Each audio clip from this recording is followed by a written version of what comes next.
Are you also tired of one-size-fits-all weight loss plans? Meet Noom, the personalized solution that meets you where you are. Noom is able to understand your unique needs, from dietary restrictions to medical concerns. Unlike restrictive programs, Noom embraces your lifestyle and choices.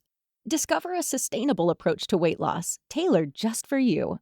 Honestly, Noom felt like it was made for me. It's not just about what I eat, it's about understanding why. With Noom, I've learned so much about myself and built healthier habits that stick. It's all about progress, not perfection. Say goodbye to restrictive diets and experience the Noom app for yourself with personalized lessons and expert coaching. Noom's psychology and biology-based approach has helped over 5.2 million people achieve their goals. Stay focused on what's important to you with Noom's psychology and biology-based approach. Sign up for your trial today at Noom.com. That's Noom.com. And check out Noom's first ever cookbook, The Noom Kitchen, for 100 healthy and delicious recipes to promote better living. Available to buy now wherever books are sold. You love podcasts, the stories, the laughs, the unexpected turns.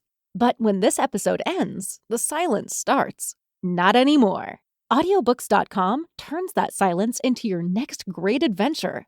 With over 450,000 titles, from bestsellers to hidden gems, your love for listening just found its new best friend. And because you already know the joy of audio, we're giving you 3 free audiobooks to start your journey. Imagine your favorite podcast, now with unlimited episodes. That's audiobooks.com. Keep the story going. Sign up for your free trial at audiobooks.com/podcastfree today. Because for podcast lovers like you, the end of an episode is just the beginning. That's audiobooks.com/podcastfree. Hello, listeners. I am about to share with you a recording of the live episode I presented last week at the International Agatha Christie Festival in England.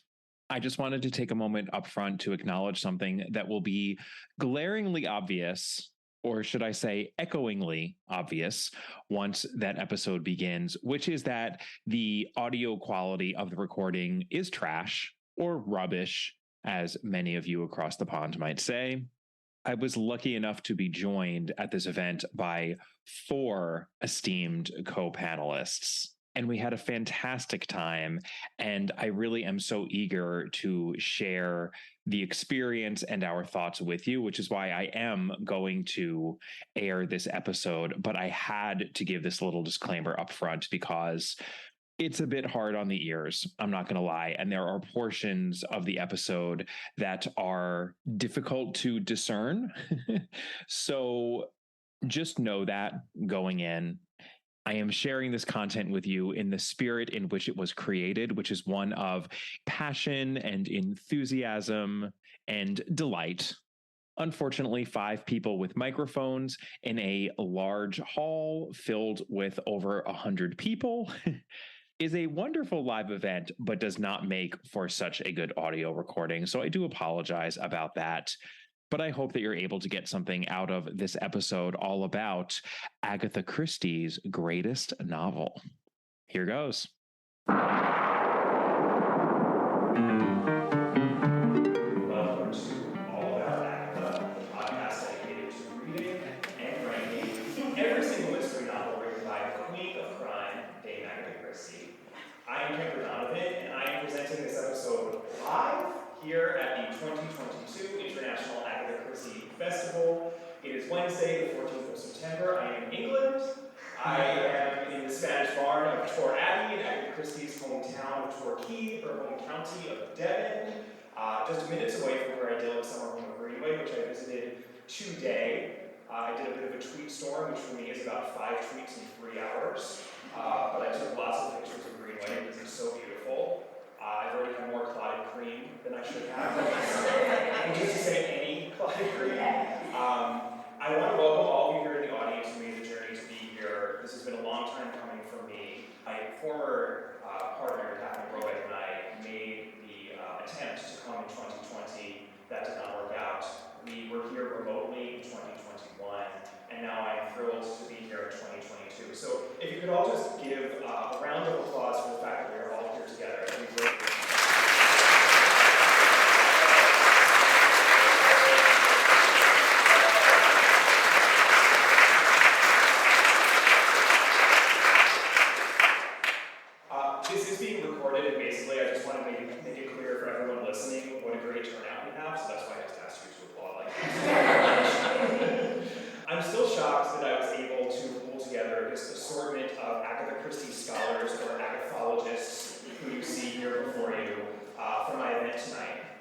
I've told them this already, but I like to think of them as a super band, because each of them would be a get in his or her own right.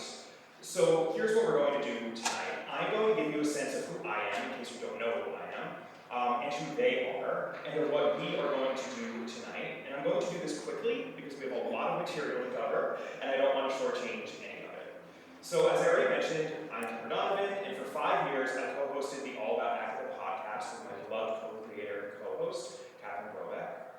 Tragically, Catherine passed away at the end of last year, so for nearly a year now, unbelievable, it's almost been a year, I've been running this ship solo. As I also mentioned in my intro, the podcast's overarching project is to read and rank all 66 of Agatha Christie's mystery novels. You can see our rankings right up there.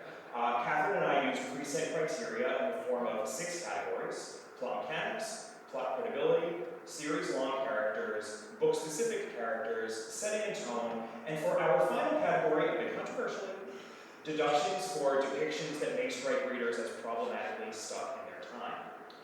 The podcast has now completed its review of all 66 of Agatha Christie's novels. I'll be talking a lot more about the state of the podcast rankings in a future episode. That is not what we are going to be doing here tonight. This grid represents my and Catherine's opinions, whereas tonight, with the help of my 4 panelists and with the help of you, our live audience, we are going to figure out among ourselves which of Agatha Christie's novels is the greatest of them all. Because there's obviously an objective answer to that. Of course there isn't, but, and this is something I've had cause to say many times over the last 6 years, so forgive me if this sounds rehearsed or canned. Imposing objective standards on an inherently subjective activity like reading is the sort of fruitless exercise that yields all sorts of surprising results. Or so at least is my hope. All right, it is time now to introduce my 4 guest panelists. First up, we have John Curran, all the way to my left, who has written more comprehensively about Agatha Christie's writing process, in particular her puzzle-making process, than anyone else in the field. He is the person who essentially translated the exercise books Agatha Christie used to write her stories, so that we can make sense of her brilliance and ingenuity as a creator of mysteries.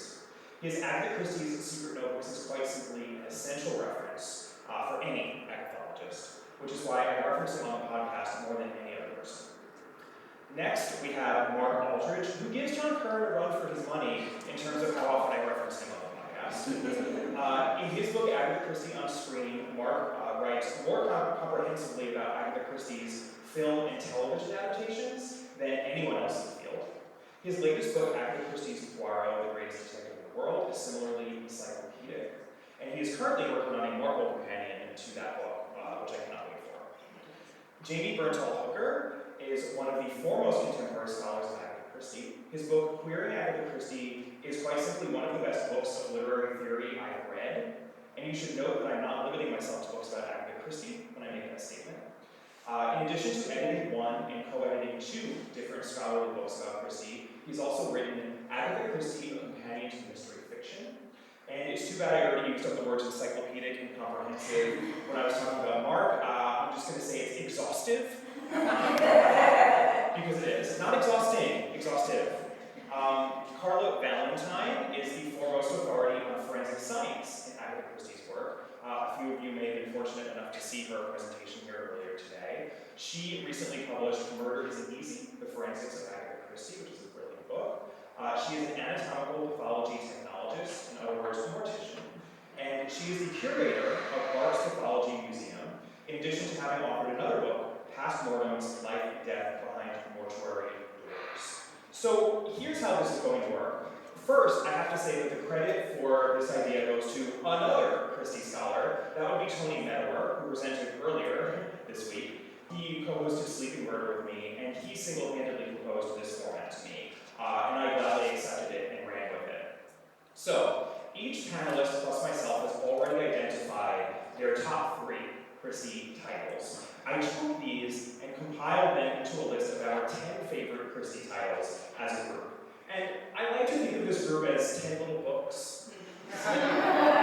Setting out on an island adventure where one by one they will be ruthlessly struck down until just one remains.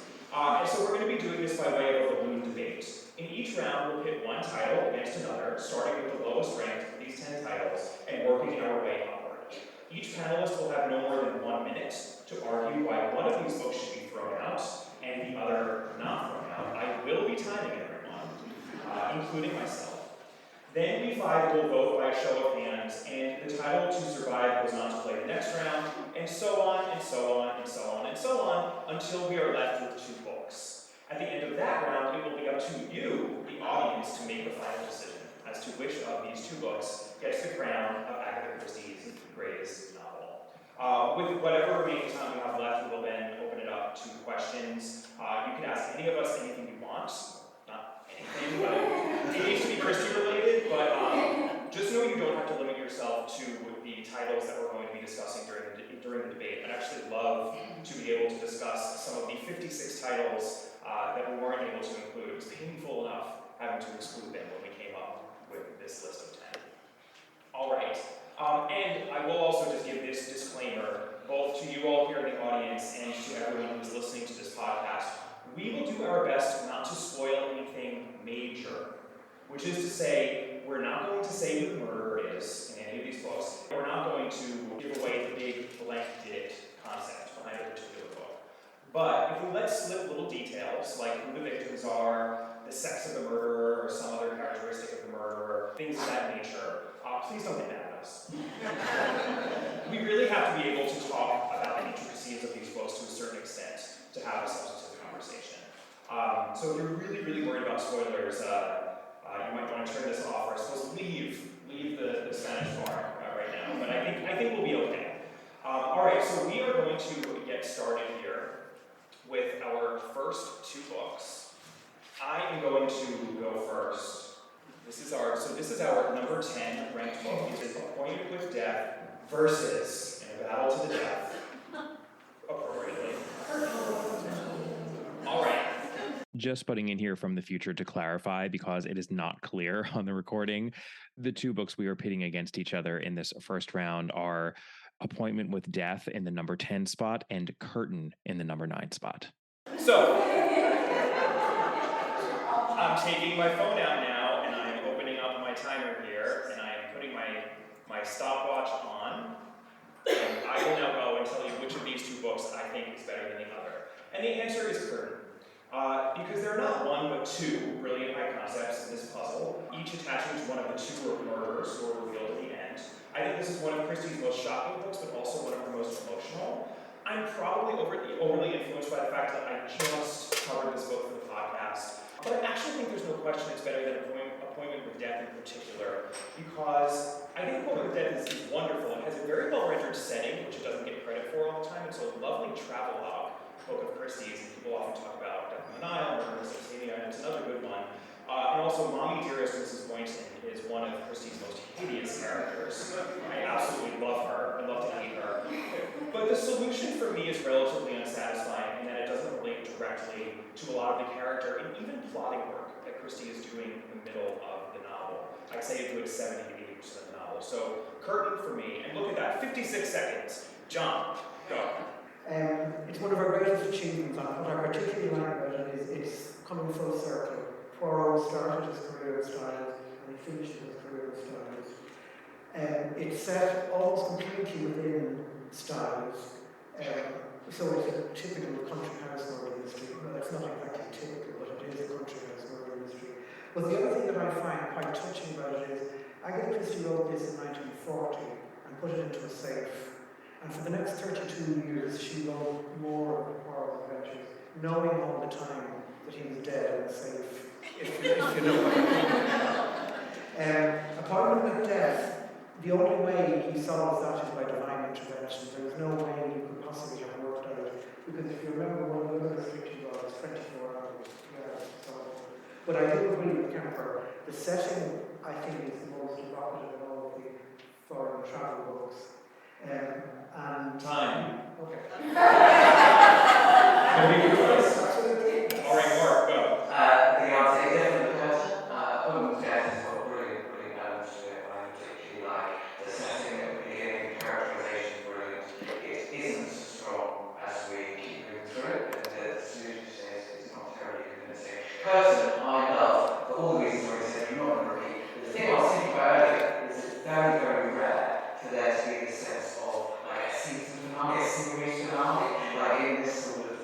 fiction. So that's what I love about it. It's a definite end, and it's also really constructed. All right, you get extra points for being quick. Okay, Jamie. I'm afraid I'm going to have to also say Captain is absolutely one of the best Agatha novels of all time. And what I really love about it is that it is a conclusion to Poirot's career and also to the golden age of crime. It really exhausts the possibilities of what can be done in that genre. Appointment with Death, I absolutely love, but I do find the solution a little bit threadbare and a little bit crime novel-y rather than engaging. But I love them both. All right. So I'm going to have to play devil's advocate, I guess, because I'm the only one that's not going to choose Curtain. One, for the simple reason that Poirot dies, and it makes me very sad. And I remember still crying about it as a child, so I don't like the fact that he died. But with Appointment with Death, I completely understand in a way that the ending may not have been quite so satisfying as you might want. But I think as a character study of somebody who is sadistic and feared, but is ultimately pathetic, it's quite shocking and it's quite relentless and it's very unexpected as something that Christie would do. So for me, I would say Appointment with Death, because also the other thing that she was doing was really talking about the forefront of psychoanalysis, and really brought that into the books. And of course, I'm the one that's talking about crime and the reality of what was going on in the world and how she was reflecting that in the book. And she really got that idea spot on in Appointment with Death. And yes, Mr. Boynton was terrifying. Totally agree with everything you said. All right, well, 4-1, Curtin wins over Appointment with Death. I'm glad that Appointment with Death got the vote. All right, so up next we have Curtin. We don't have time for applause. All right, up next we have Curtin versus Evil Under the Sun. All right, I'm going to go first. I know that I'm going to be disagreeing with at least one of my panelists here. I'm going to say Evil Under the Sun. I think that Evil Under the Sun is one of the best examples of something that Christie does in her very best books. And this is something that I'm cribbing from Christie by for Laura Thompson. I've made this point many times on the podcast. But when we're made to understand who the central murder victim is in Evil Under the Sun, when we see her character clearly, the puzzle just slots into place when we get to the solution in a way that is very satisfying. This also happens, for example, in Five Little Pigs, and some of the best Christies. It's also a very busy Christie puzzle with lots of logistics in a way that reminds me of Death on the Nile, which I'm shocked to say is not on this list, spoiler. So I love the fact that this is a little bit of a stand-in for Death on the Nile. So I'll say Evil Under the Sun. John. I like it a lot. I like the Evil Under the Sun, not least with the charming Irishman. But also, as an example of a technique, some people that remember here said to me, well, it's the same as triangle of rows. It's actually not the same as triangle of rows, even though it's the same basic situation, two couples, adultery, but the presentation of the foods are completely different. It's the same material, but you present it in a different way. But the curtain, I think, is every part of it ingenious, leaving even on the sort of trail of the dust. I adore Evil Under the Sun. It's one of my absolute favourites, but I'll go with Curtain because Evil Under the Sun is wonderful in many, many ways, and the film of it, I know we're talking about that, is one of my favourite Agatha Christie related things ever. Honestly, I just watched that on the rest of my life, I'd be happy. There's also like this point where you have read the brilliant book, and I realise, oh, there's smuggling in it, and there's like witchcraft, which sort of works a little bit better. And I think it's a bit overstuffed as a book. So for me, there's an intelligence behind Curtain, a sort of real rigid idea of what that story is trying to do that isn't known Evil Under the Sun, so Curtain just speaks to me. Alright. Jamie. I am Team Evil Under the Sun. I do love Curtain, but you have to be in the right state of mind to read it. Evil Under the Sun, anytime, any mood, you can pick it up and love it. I also, like you, Kemper, think that the centrality of the victim, the fact that we learn about a character we might instinctively dislike and come to understand them more and understand the prejudices against them as we solve the wonderfully complex and beautifully theatrical mystery, and I love their theatre in Agatha Christie. So, Evil Under the Sun, I love the film, but I also love the book so much. It's so escapist and so engaging, and you get something new from it every time you read it. So that's my pick. Love it. All right, Carla. So again, for me, Evil Under the Sun also.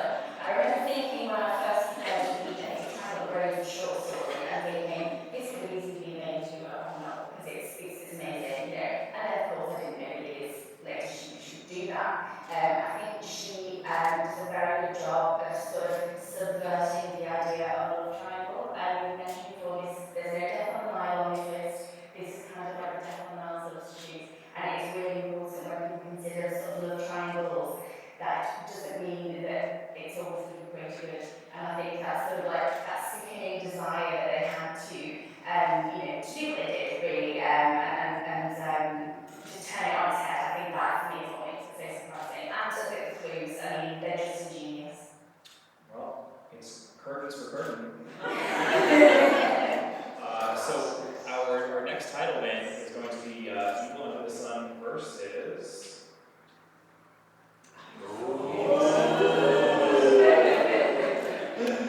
the ABC Murders. I am actually going to say the ABC Murders. This one really stuck with me because it's early, and Catherine and I did that episode a long time ago. We reviewed many books after it, but there's something about it that just really sticks. I think it's one of Christie's most audacious high concepts, pulled off to perfection. It doesn't get the same recognition as a Christie crown jewel for whatever reason, so I actually kind of like that as well, that it's a little bit of one of these slightly hidden gems of Christie's. The worst thing I can say about it is that the mix of Hastings narrated chapters with third-person chapters, presumably written by Hastings, is awkward, but that really is a quibble. I think that this is really Christie, so ABC Murders for me. ABC Murders for me too. I think it's a perfect example of Christie not just having a wonderful idea, but knowing what to do with it. Because other writers have wonderful ideas, but they threw them away in a very poor plot. This, I think, is a wonderfully clever plot. But the only slight problem I do have with it, it's not strictly speaking a classic detective story, because it could be anybody in the UK who is ABC. And the clues are fairly thin on the ground, but it is a very exciting story. And even though it's called a serial killer story, I'm not sure it's a serial killer.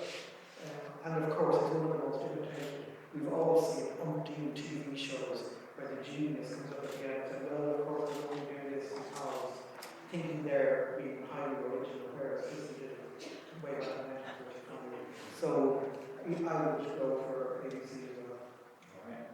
Mark. Yes, ABC Murders for me too, one of my absolute favourites. Sometimes my favourite, not always, but often the one that I recommend to people. I think it's brilliant. It's interesting when I heard you all about his episode when you talked about switching the narrative perspectives. I was like, you're right, I never cared. And actually, it's one of those things that I can absolutely see what you mean, but also really doesn't bother me. I think it's genius, and I think the thing about clues is that I'm sort of less bothered about who the murderer is in this than how is this all working, like what's the motivation, what's the reason for why these murders are being conducted in this way. So for me, that's the excitement, and also wondering where our lead suspect sits with it all, and he will go on, but that also contemporary reviewers were saying, I'm an idiot because I thought, God, Agatha's doing a different type of story here, but actually she's really being very clever at the end, by leading you in one direction and making you feel like a fool.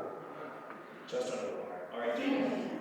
I'm so sorry to disagree with you and with John and Mark. I will say I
talking about deaths in the book, she's actually teaching you how you can kill people and get away with it. So some of these plots are genuinely abused, or at least they were back in the day. The one thing I would say against it was that I did definitely guess what was going on by the time we got to Sir Carmichael Clark. So it wasn't quite as much of a shock for me, but I just think that use of gnomes, I've actually done spoiler alert. But basically that use of this sort of, it seemed crazy, you know, it was far-fetched, but it was very unlike anything that she'd written before, I think. So for me, because we sort of saw it from the point of view of the killer, but that isn't even really what we saw it from. So I think all of those things make it, yeah, that's a good one for me. All right, ABC Murders, Evil Under the Sun is dead on the beach in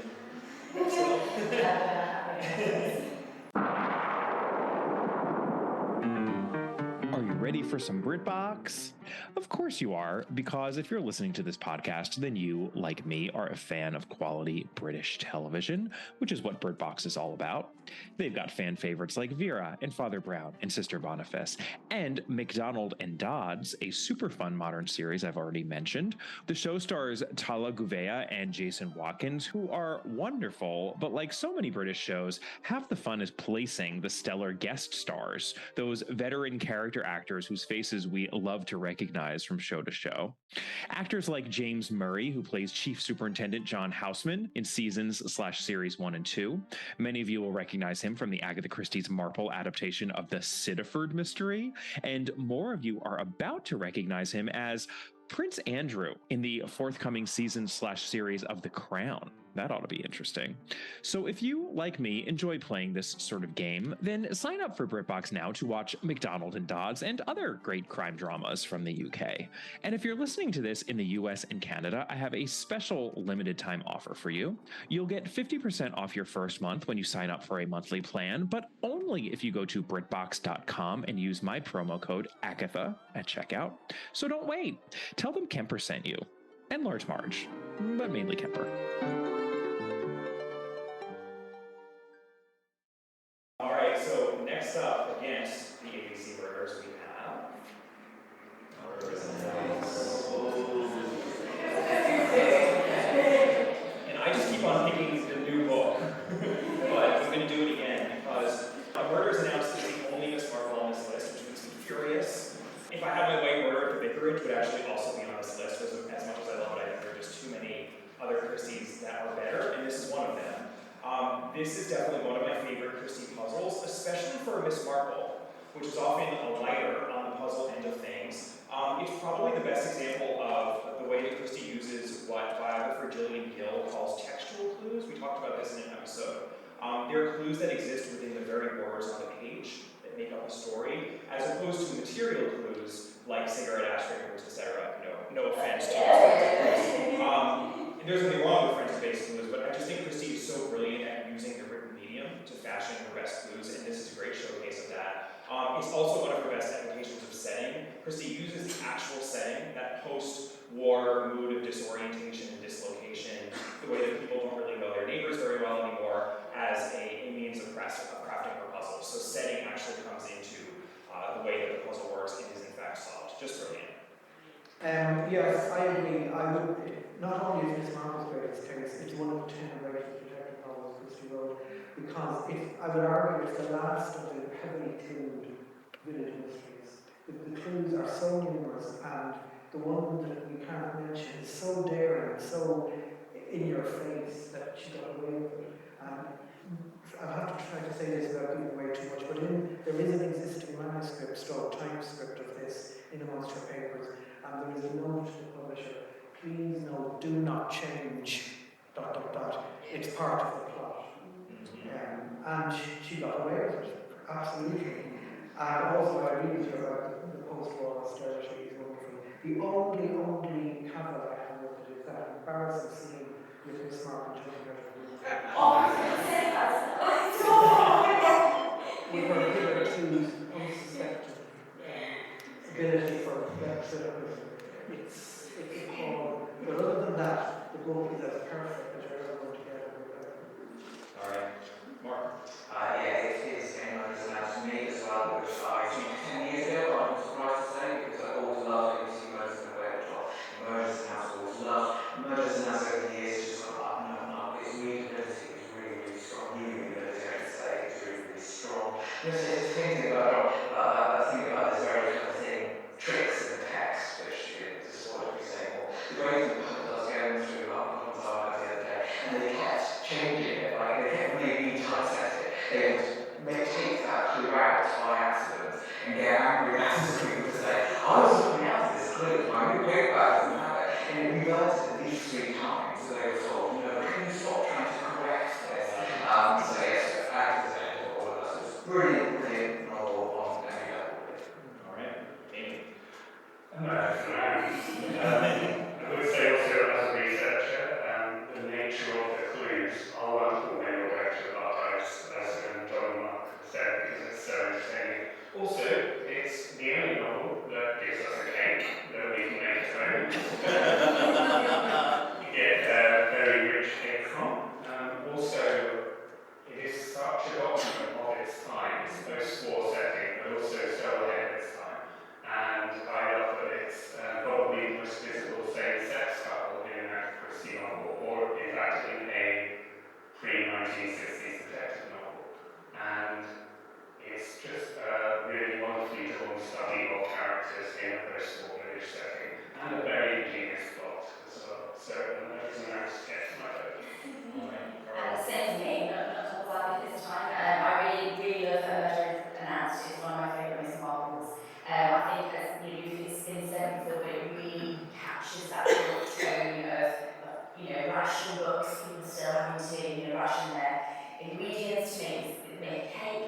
The idea that people can come and go in villages and nobody really knows who you are anymore because you could just pretend you're a war widow. And apart from a couple of embarrassing, bits and pieces in there, I think this idea of just having a ditzy friend, you don't really think anything of it, and you don't really understand that she's giving so much information away, and it's so daring, and you just have to pick those bits up and kind of put them together. But for me, A Murder is Announced is absolutely one of my favourites. In fact, every 29th of October, I do tweet A Murder is Announced, and people are like, what? I think several of you go, oh yeah.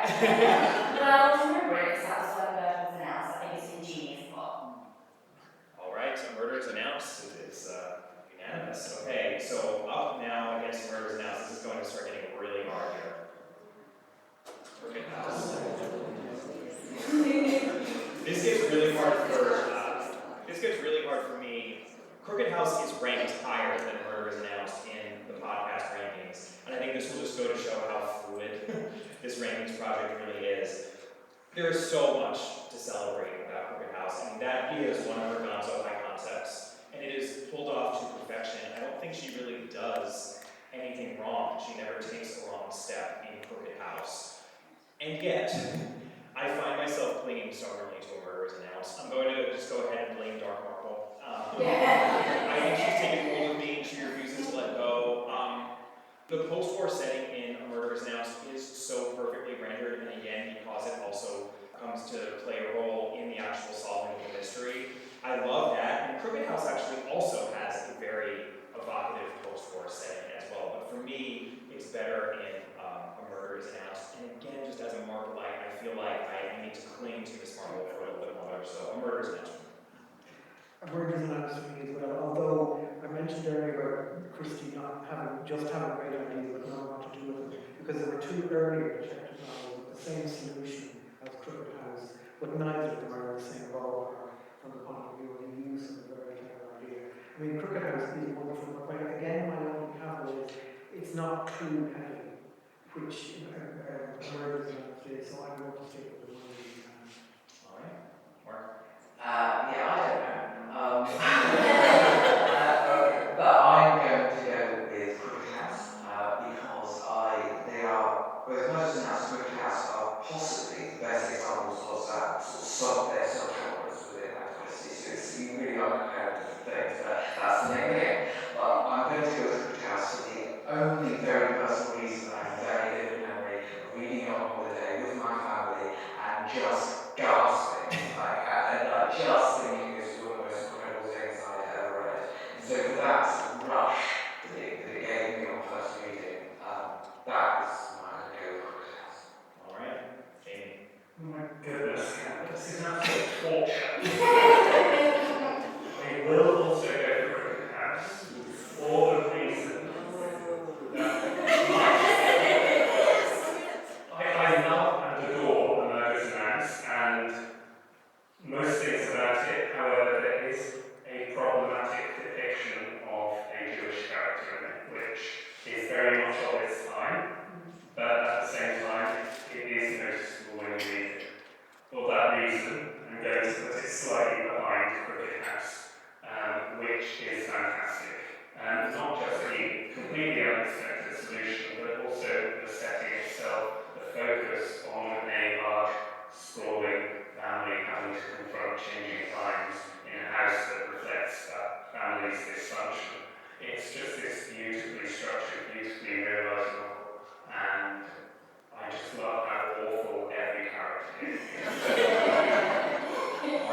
Carla, I apologize for putting you in the hot seat here. I know, yes. Tiebreaker. I've been thinking of all the things that haven't been said. No, so for me, definitely Crooked House. I think it's one of those books that if you read it nowadays, I think you'd be sort of quite shocked, but I think for back then it was particularly shocking. I think what I really feel from that book, when we talk about tone and things, is just a sense of isolation. That there are people that live together in this house in whatever way, but they're also very, very different. And there's a lot of, I remember the quote about ruthlessness. You know, it wasn't so scary that they were ruthless, it was just more the different types of ruthlessness. And I think it really sets a picture for that family, and obviously why they end up sort of going through what they go through. And so, yeah, surprise ending, and just for its time, I think definitely a great choice.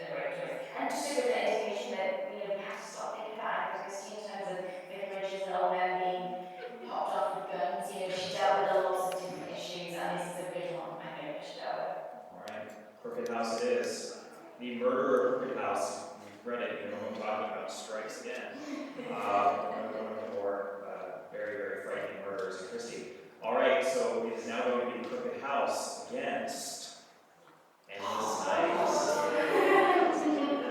Okay, so I will go first. I will always go for Endless Night because more than any other book toward the end of Christie's career, and there are other brilliant ones, to be clear, we have Melhorst, we have Nemesis. I think it shows what a lie is to say that Christie's powers declined in the 60s through the end of her life.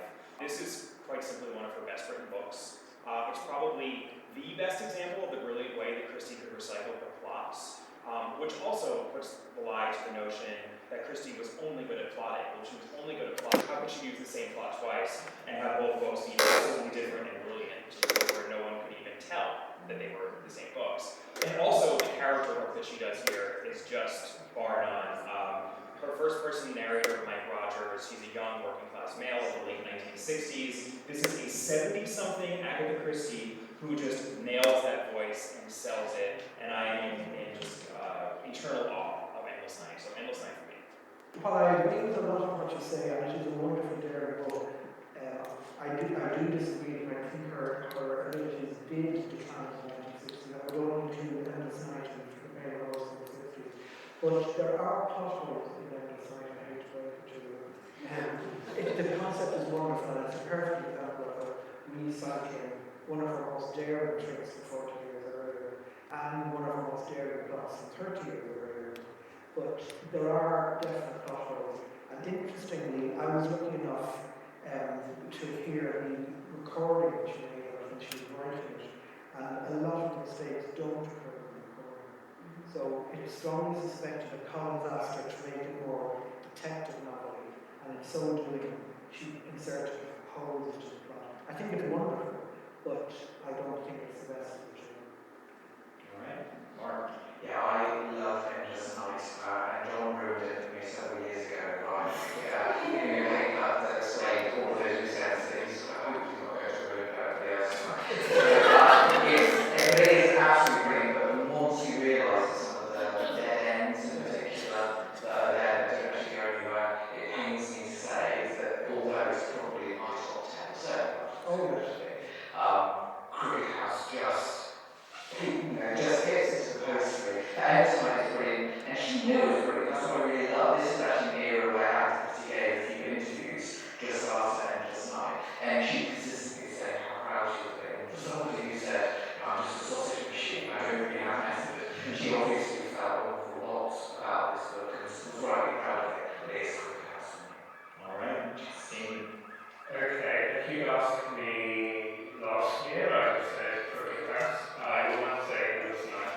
I recently gave this book to a friend of mine who'd never read any Christie or any detective stories at all, and I felt like that was probably one that could engage a contemporary reader more than one of the classic stylized novels, and it worked.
it was written around the time when he was a young man and his grandmother spent time with him and his friends, and perhaps there was a little bit of a personal connection there, and a reason why she was able to write a little bit of what she knew and capture that voice as brilliantly as she did. So I'm thrilled, and this night is moving on and is now going to go up against.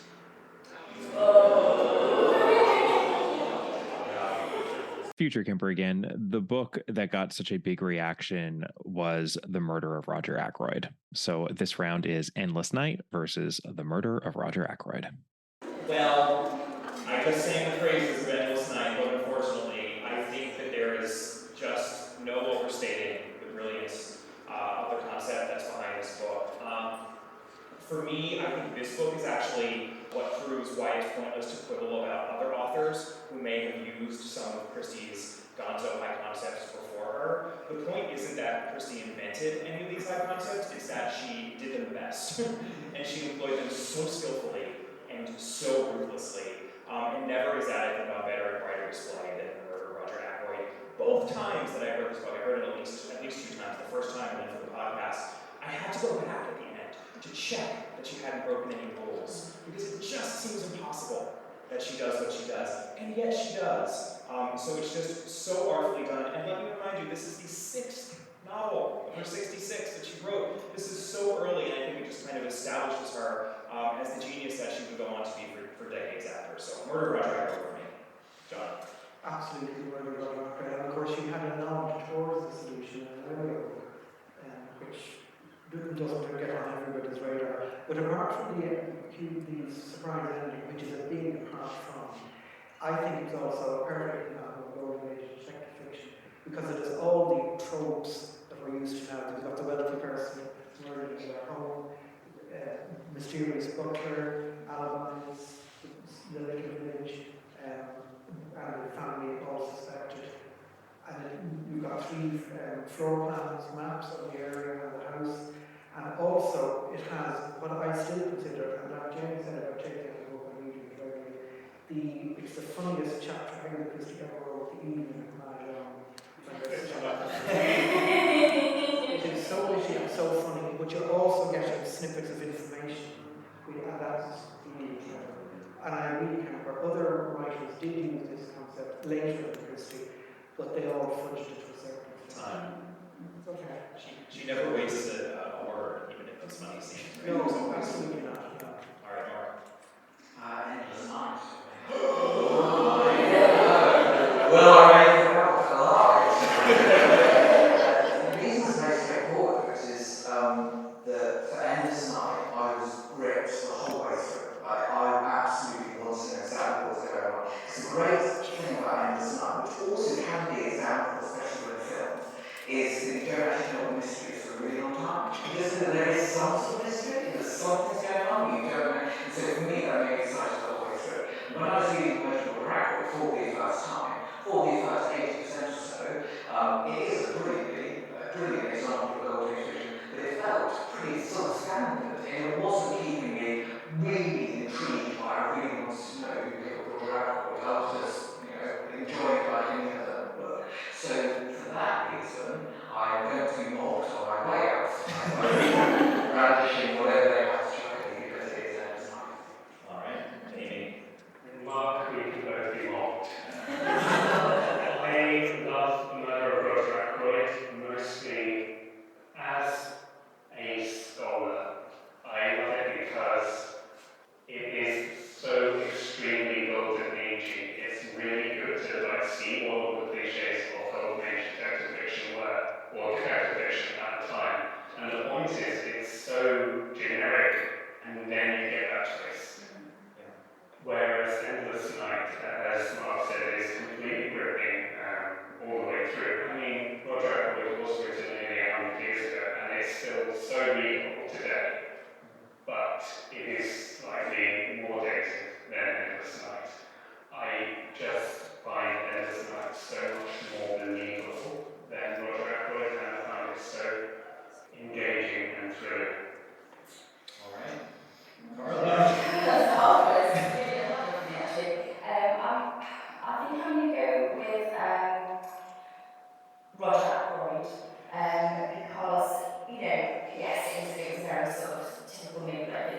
interesting to sort of see where those clues were, you didn't notice before. But I think also because his sister, Caroline, evidently was basically the sort of the idea, the germ of the idea for what life became Miss Marple. So it always has a bit of a soft spot in my heart for that reason. And honestly, I mean, even though I spent years doing nothing but reading and listening to Christie on Audible because I was writing my books, if ever I feel like I want to have a nice quiet bath or a nice quiet bedtime, I always put Hugh Fraser narrating Robert Ackroyd, because there's just something very comforting and Christie-esque about it. But I thank him for giving us Miss Marple also.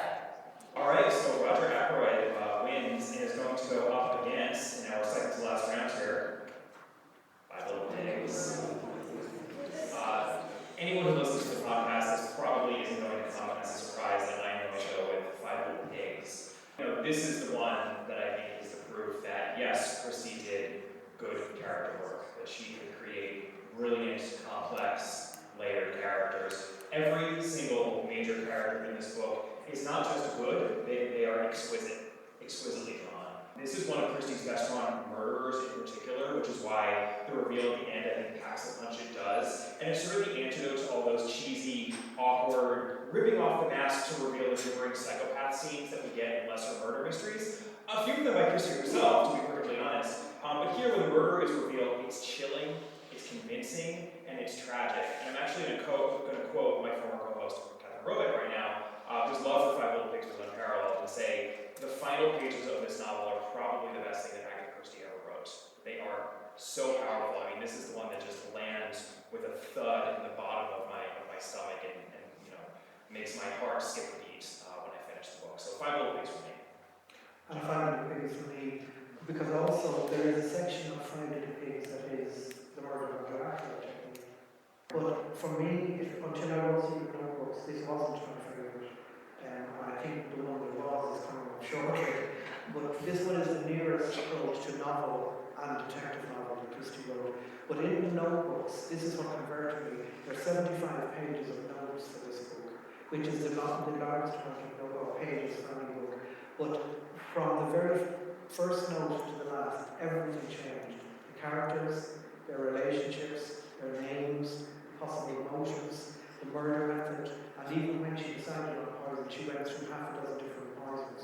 And the early notes would have been a very, very different book. So it just made me realise that these books, which millions all over the world find so easy to read, Agatha Christie worked and polished and worked on them to make them easy to read. So, find it. All right, Mark. Five Little Pigs. The interesting thing for me about Five Little Pigs is that I first read it when I was about 12 years old, maybe, and I didn't particularly like it.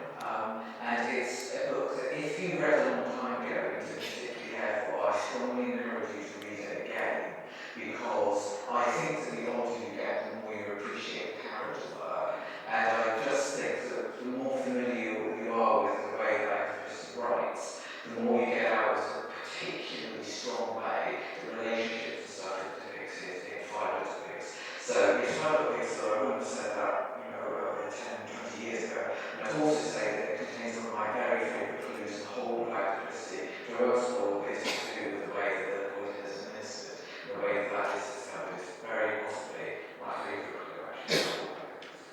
All right, Amy. Yes, I did a copy mark again.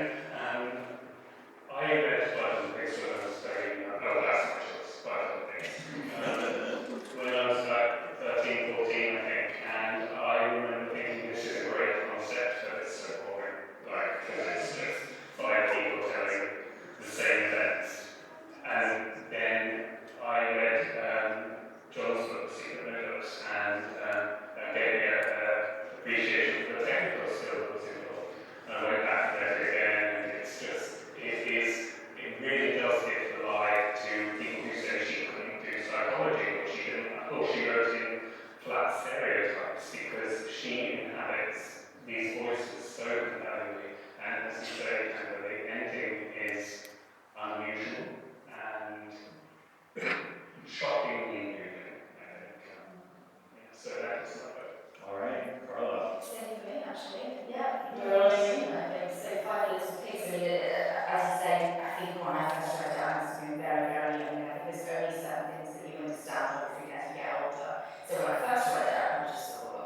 actually, he made a great joke, which was that there needs to be almost like a 12-step program for Five Little Pigs among Agatha Christie aficionados. It's like we all talk to each other, it's like, when did you see the light? When did the clouds part for you, or when did you realize its brilliance? Because we all, I think, had that trajectory. It's not the book that you read when you're 12 that you're going to love. It's going to seem boring because it's so repetitive, but then you realize that that's kind of the point. So. All right, well, Five Little Pigs has vanquished the murder of Roger Ackroyd. We are now in our final round, so we will do this round as usual, but then it is going to be up to the audience to decide what they think the best novel is between Five Little Pigs and, shocking no one, And Then There Were None. That last title, in case you didn't catch it, was And Then There Were None. So our final round is Five Little Pigs versus And Then There Were None. I am going to stick with Five Little Pigs. Five Little Pigs and Then There Were None are tied for the top spot in our podcast rankings. We gave the edge to Five Little Pigs when we covered it a little bit after And Then There Were None. I will not be mad if And Then There Were None gets the crown here for Best Christie. I think there's so much to love, obviously, in And Then There Were None. I just think Five Little Pigs is it's an elaborate and elegant creation. It's almost like Christie's magnum opus in a weird way, whereas And Then There Were None is stripped down. There's a bareness to it, and it's powerful, but it's Christie doing something very unusual and not very representative of what she usually does, doing it brilliantly, of course. And even though Five Little Pigs is also unusual because its pacing is not zippy, which is why most people didn't like it when they read it when they were 12. So it too, you could say, is an outlier, and yet I still think it feels like more of a traditional Christie to me and more representative of the opera as a whole. So I am going to say Five Little Pigs. I'm going to argue for Five Little Pigs, not vote for it. John? I'm going to argue for Five Little Pigs, even though I love that was the one that was replaced in my collection by Five Little Pigs. It's a wonderful concept, but for me, Five Little Pigs edges it out because And Then There Were None is not really a detective story. You might gather in a fan of detective fiction. But what I do like about it, for instance, is every character in And Then There Were None is a murderer, a victim, and a detective. And that, I think, is unique in the world of crime fiction. And the paperback that I bought many, many years ago, and it had a much less politically acceptable title. It said on the back of it, a detective story with no detective. I would still, it's the book that I recommend people to read as their first Christie, and if you don't have that, you're not going to like Christie. But Five Little Pigs is the one I would take to the death round. But I don't want to influence you. Mark? And Then There Were None is in my very soul as just beautiful brilliance. And you can, I said to David Bournemouth, because I was a great job, because David says, well, anything else is brilliant, but there is, this isn't quite right, this isn't quite right. And I was like, I don't care. You can get holes in that until the end of time. It works, it doesn't matter. You can actually have this whole sort of experience with it that you end up feeling almost euphoric at the end. You've got to go and speak to somebody, you've got to go and say, have you read this? Can I talk to you about this stuff? Because you just have it, it sits within you in this really exciting way. So I can say that Five Little Pigs is technically and probably artistically a better written novel, but And Then There Were None is just beautifully brilliant. And I don't think it can be added.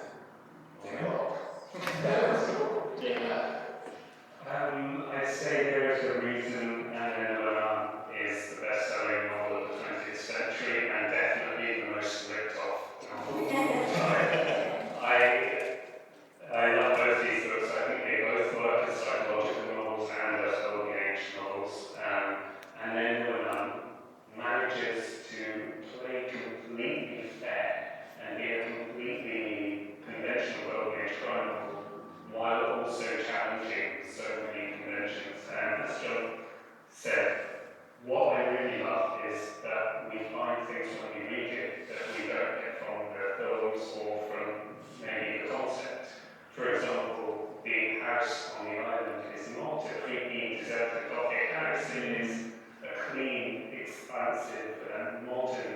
mansion, and it's supposed to represent, the ideal escape, the home away from home, and turning that into a sinister place where you're trapped, even though you feel like you've taken the world with you, is just a stroke of genius.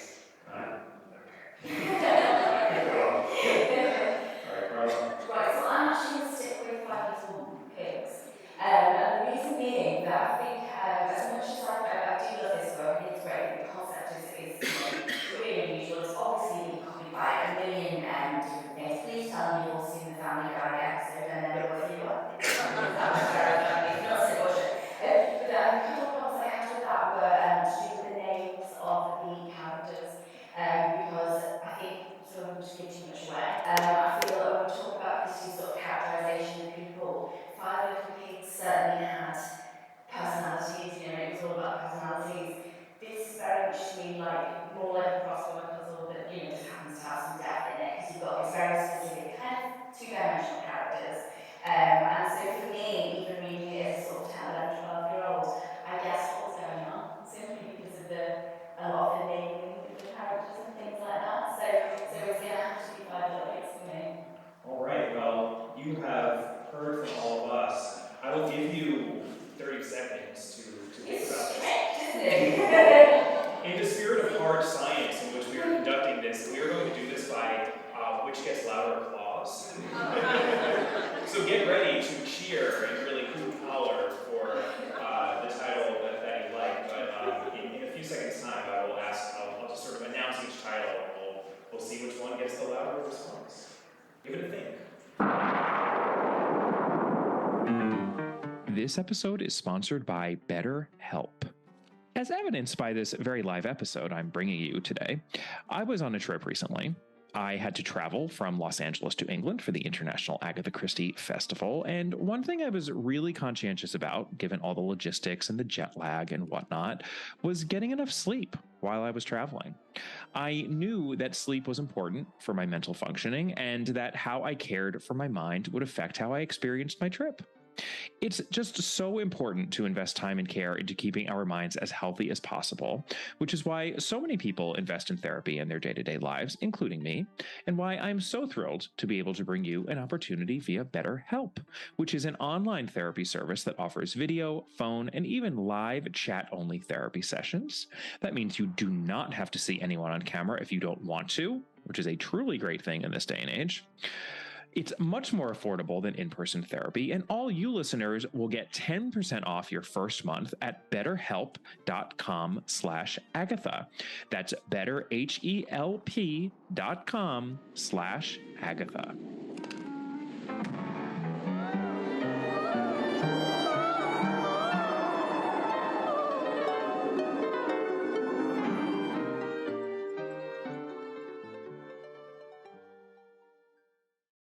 All right, so let's start with Five Little Pigs. Five Little Pigs is your choice for the greatest Agatha Christie novel. Applaud now.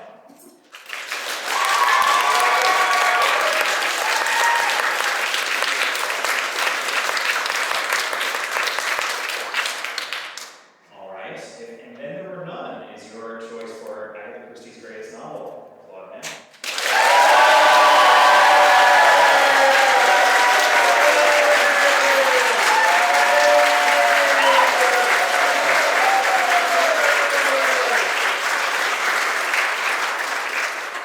I think Agatha Christie herself would appreciate that this boils down to sales figures don't lie. The book that is the biggest seller, shocker, I think is the one that people think is the greatest. Yeah, that seems pretty clear that And Then There Were None has been crowned the greatest of Agatha Christie's novels. I hope that you all enjoyed this balloon debate that we engaged in. I like that we were able to talk about a bunch of Christie titles. We have some time now for some Q&A if anyone has any questions about these titles, again, other titles, or anything else Agatha Christie related to any of us here on the stage. So raise some hands if you have any questions. Which book are each be surprised wasn't picked by the others? So not the three that you all have, but the ones that are on the list that you should have. John? The one that should be on the list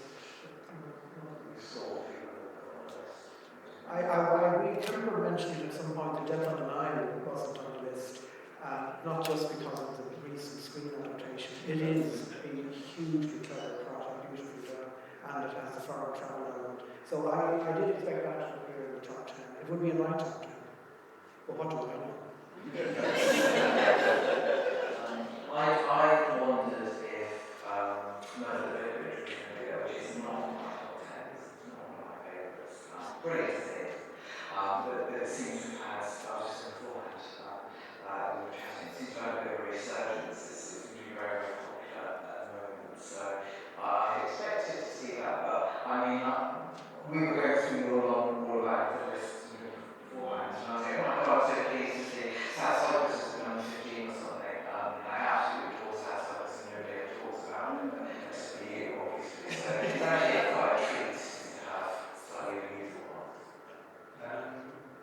I was genuinely surprised not to see Murder on the Orient Express on the list, because I think a few years ago when there was the vote for the world's greatest Christie, or world's favourite Christie, and then there were number one, of course, but then it was Orient Express, and then Roger Record, I think, or might be the other way around. But Orient Express, Roger Record, Death on the Nile, and then were not always in these lists.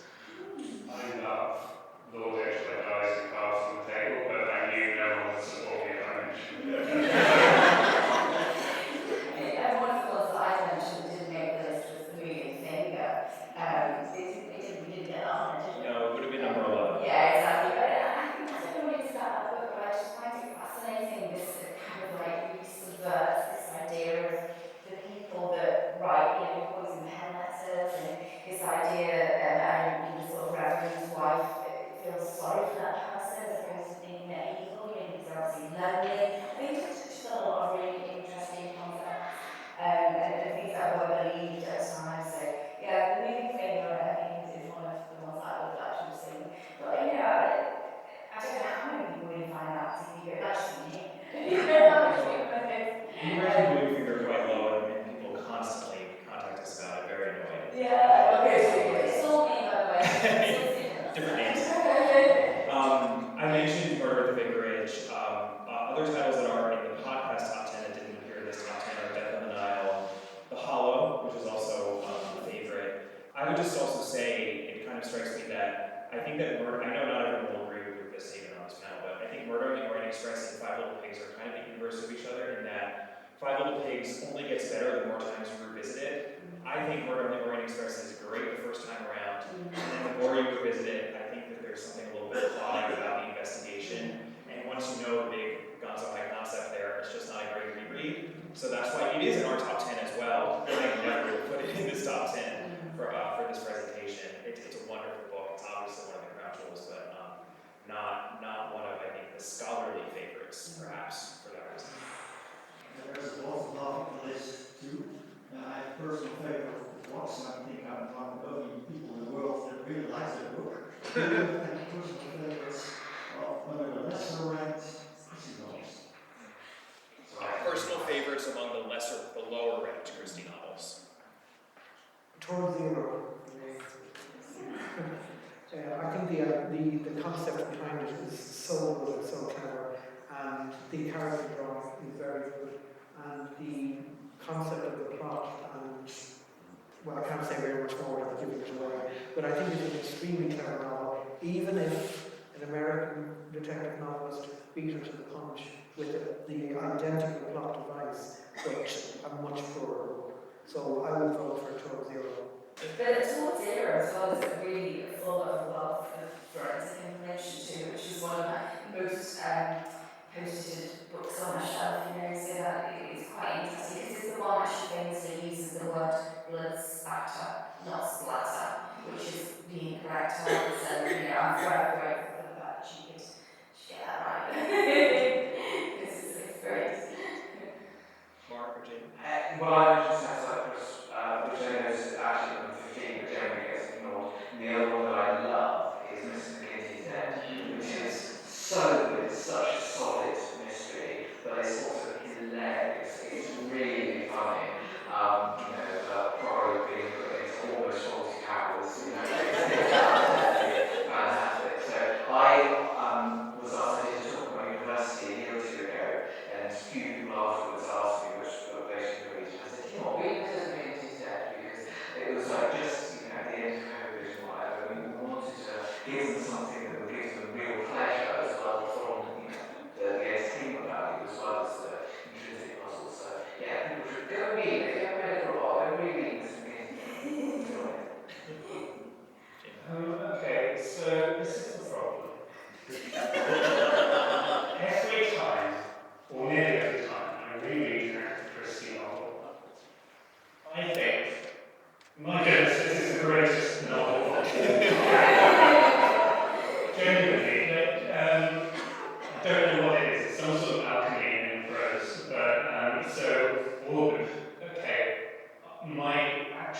most favourite cherished Christie novel ever is Lord Edward Dies, because it was the first one I read by myself without my mum's help. And I cried when the second victim died because they were my favourite character.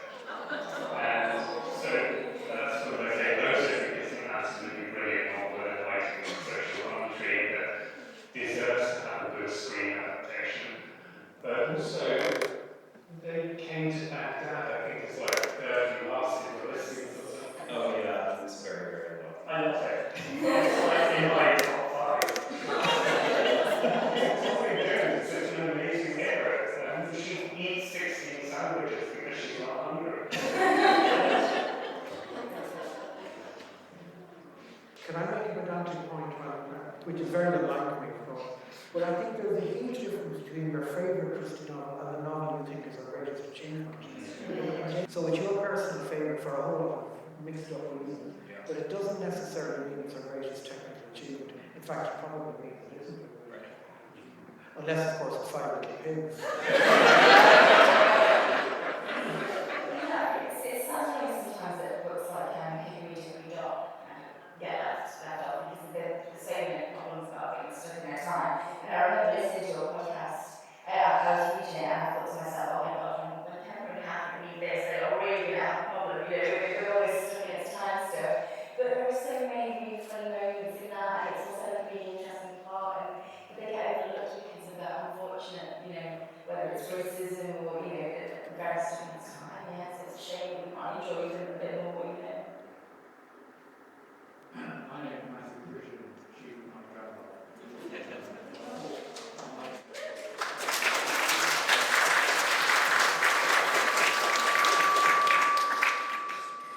Just because you probably didn't catch that, the reason everyone started applauding is that the man who just began speaking identified himself as Matthew Pritchard, Agatha Christie's grandson.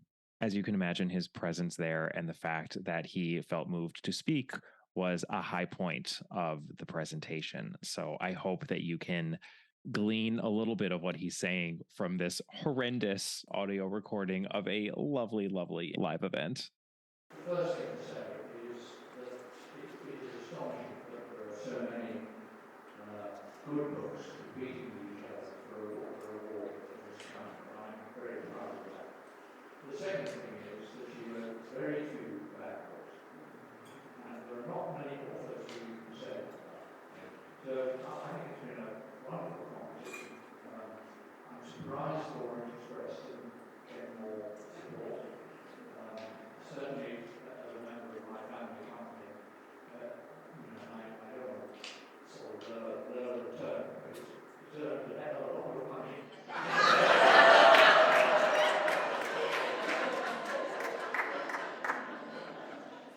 Another translation is probably in order there. He just expressed his surprise that Murder on the Orient Express didn't get more love from the panelists, since it is a quite beloved title within his family and the Agatha Christie Limited family, since it made a heck of a lot of money for them many times over in many iterations. But on the whole, I have to say I sort of came to this event sort of not with a sinking heart. I wanted to learn from this, but I would like to whoever invented this competition and the people who actually performed it, because I think it went very well, and I think that if my grandmother was sitting on the top of the ceiling, I'm not sure that she would agree with the result, but I think she might have done. And you can get that far, it's pretty good.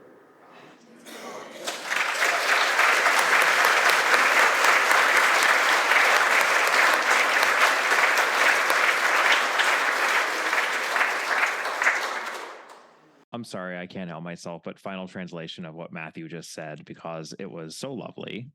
What he said was, I think that if my grandmother were sitting on top of the ceiling, I'm not sure that she would have agreed with the results, but I think she might have done. And even to get that far is a good thing. That's just a bit of bucket list validation there for this Agatha Christie podcaster. In the spirit of the rankings, I was wondering if each of you could maybe quickly state your favorite TV and film adaptation.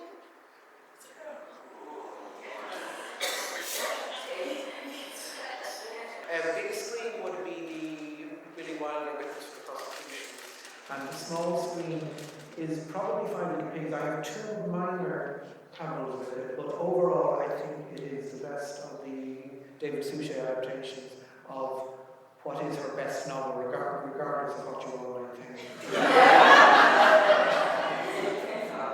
Billy Wilder's book Prosecuting to the Best film by a long way, I think. My favourite, though, is Evil Under the Sun, as I said, because I just enjoy it. It's so much fun, and I can watch, Maggie Smith and Diana Rigg all three together.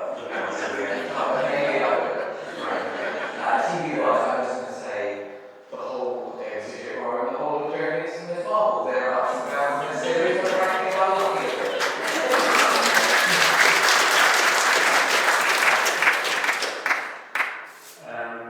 So actually a few months ago, Mark and lovely Sarah was in the audience, and I did an interview for a magazine, and we were asked our favourite film, and we all said, and then not the Evil Under the Sun. take care. We all said Evil Under the Sun, partly because it's so stylish and fabulous, and it's got Cole Walker music in, and that marries like two of those wonderful things. It's just fun, it doesn't take itself too seriously, so that is objectively the best film. I'm not sure Agatha Christie would have liked it, but I do. And also, for the small screen, I would say, controversially, the 1981 adaptation of The Seven Dials Mystery.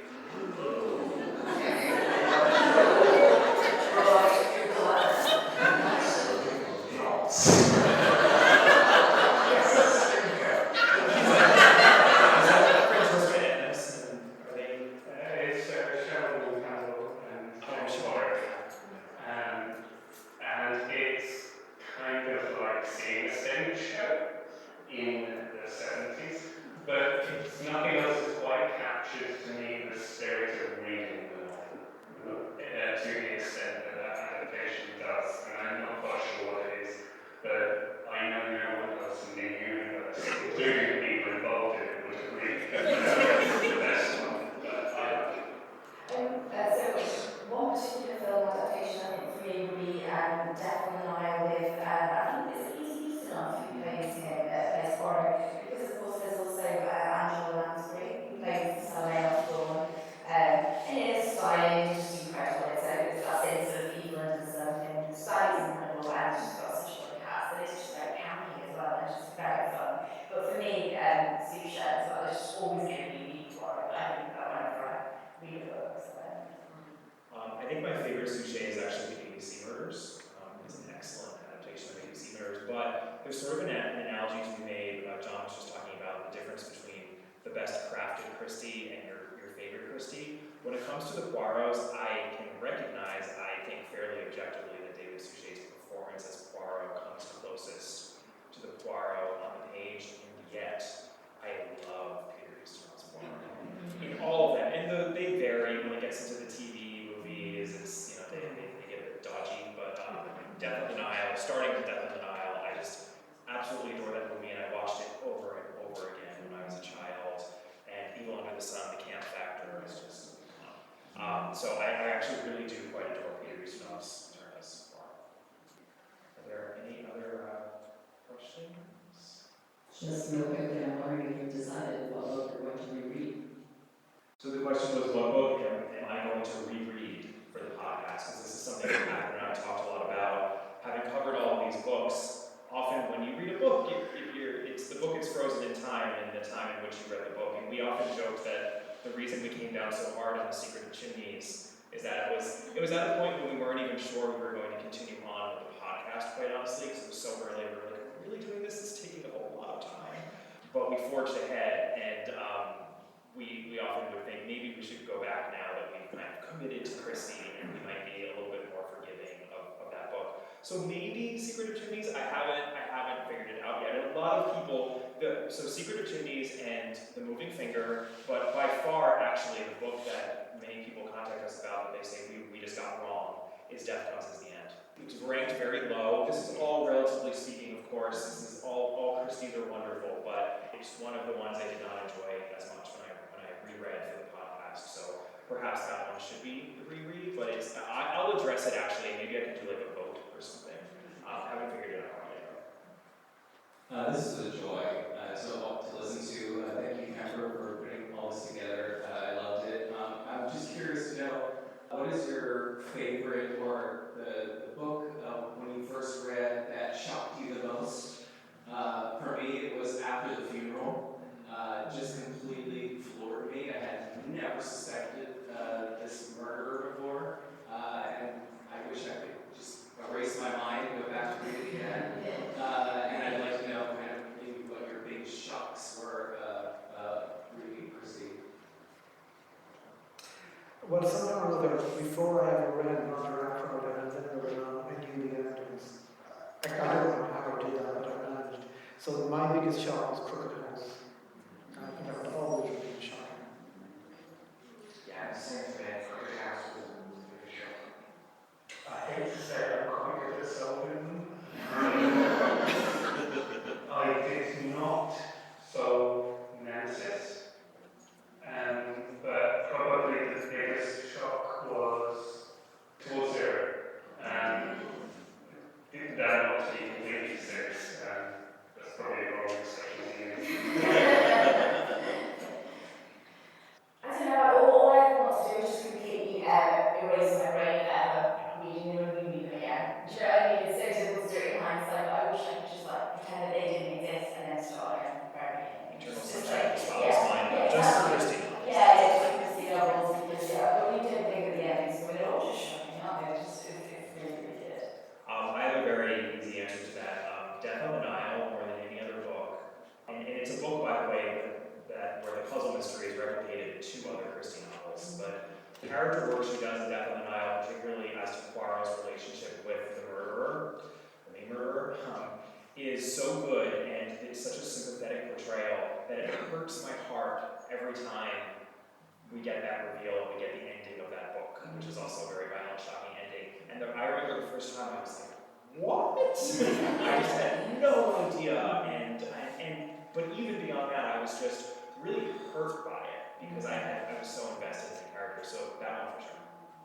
All right, I think we've reached an end to this evening. So I want to thank John Curran, Mark Aldridge, Jamie Berntal-Hooker, Carla Valentine for coming and doing this with me, especially given that Catherine Brobeck is not here, which is again such a tragedy. I know she would have loved to be here and would have so appreciated that you all have come out to support me. I really just cannot express or overstate how much I appreciate that. So thank you. I think this was a fantastic evening, and we were able to convey how much we love Christie and how much there is to love in Christie. So I hope you all enjoyed this, and I hope to do something again next year. Thanks forever.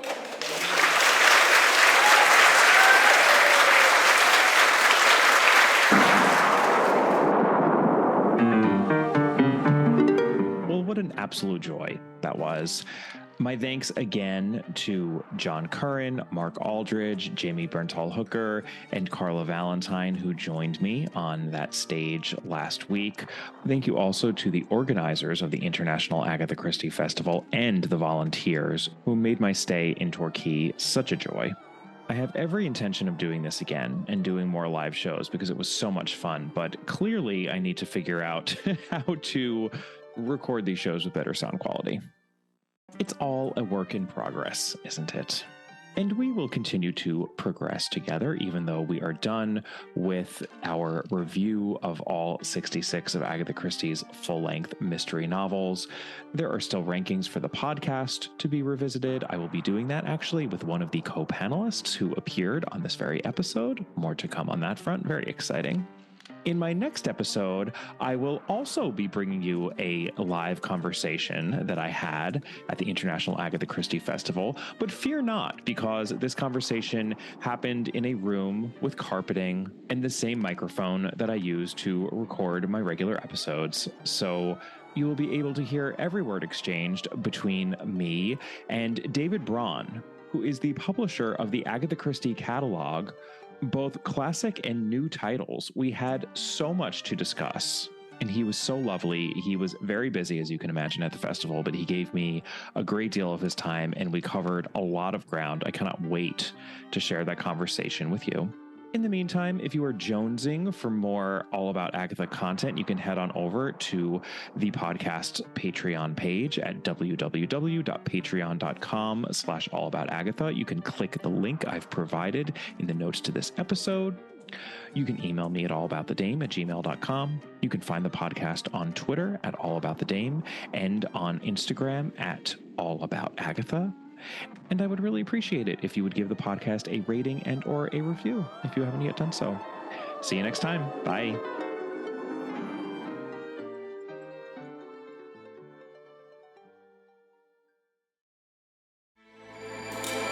With everything you have on your plate, earning your degree online seems impossible. But at Grand Canyon University, we specialize in helping you fit a master's degree in education into your busy day. Your graduation team, led by your own GCU counselor, provides you with the personal support you need to succeed. Achieve your goals with a plan and team behind you. Find your purpose at Grand Canyon University. Visit gcu.edu. If you're in business, you probably have a website, but can your site handle your growth? How many visitors before your site slows down or crashes? What about storage and data security? From web hosting to virtual servers, Pair Networks provides the online infrastructure you need to start, grow, and flourish. When it comes to security and updates, don't worry, we've got you covered. Our 24/7 US-based customer support is the best in the industry. No frustrating chatbots or sitting on hold for hours. Check out pair.com today to learn more. That's PAIR.com.